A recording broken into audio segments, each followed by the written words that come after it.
안녕하세요. 이번 시간에는 한국 사회복지 역사에 대해서 학습하도록 하겠습니다. 우리가 전 시간에 서양의 사회복지 역사에 대해서 학습을 했었죠. 그 서양의 사회복지 역사를 하면서 처음 시작하면서 사회복지 역사를 연구해야 되는 그 의의를 간략하게 설명을 했었었는데요. 다시 한번 말씀을 드리면 과거의 사회복지 역사를 우리가 연구를 해야만 지금 현재의 사회복지의 현주소를 우리가 파악할 수 있게 됩니다. 과거의 사회복지 제도들이 가지고 있었던 문제점들을 파악을 하면서 이러한 문제가 있었기 때문에 그거보다 좀 낫게 발전시키려면 어떻게 해야 된다라는 것을 우리가 알 수 있게 되는데, 그러한 것들로 인해서 우리는 사회복지 역사에 대한 연구가 굉장히 의의가 있다라고 볼 수가 있겠습니다. 그러면 한국 사회복지 역사에서 단계를 보면은요, 먼저 이제 단군의 건국 이념이 바로 홍익 인간이었죠. 널리 인간을 이롭게 하라라는 이런 홍익 인간인데, 이것을 시작으로 해서 고대 사회부터 두례가 있었고 다 상어부조 전통이었었죠. 그리고 취약계층에 대한 구휼은 바로 삼국시대의 종교적인 배경으로 실시가 되었습니다. 그리고 이제 고려시대와 조선시대가 이제 넘어서면서부터 이때 구빈정책을 바로 이런 사회복지가 구빈정책을 이제 하게 됐는데, 대한민국 정부 수립 이후에 근대적 의미의 사회복지가 이제 확립이 되었다고 볼 수가 있습니다.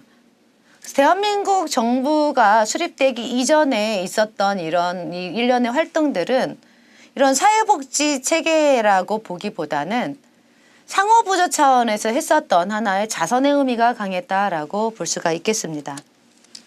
그러면 근대 이전부터 지금 현대 사회까지 사회복지에 대해서, 한국 사회복지에 대해서 살펴보도록 하겠습니다.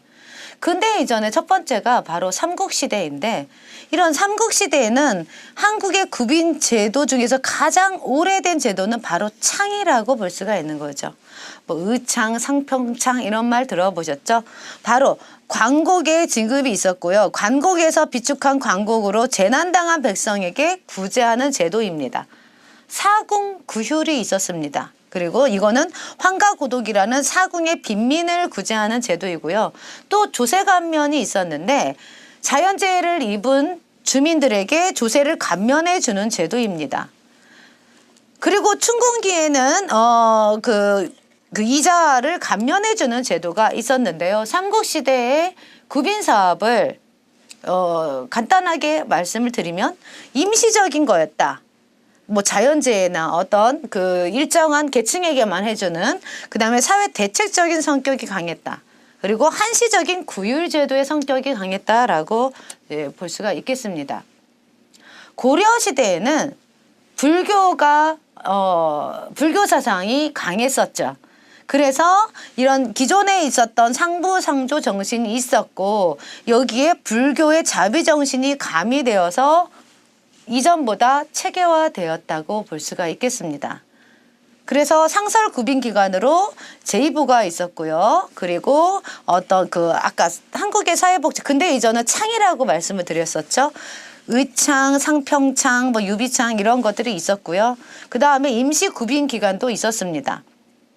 그리고 왕이 즉위를 하거나 아니면 전쟁 이후에 천재지변이 발생이 됐을 때에 조세와 부역을 감해주는 제도가 있었습니다.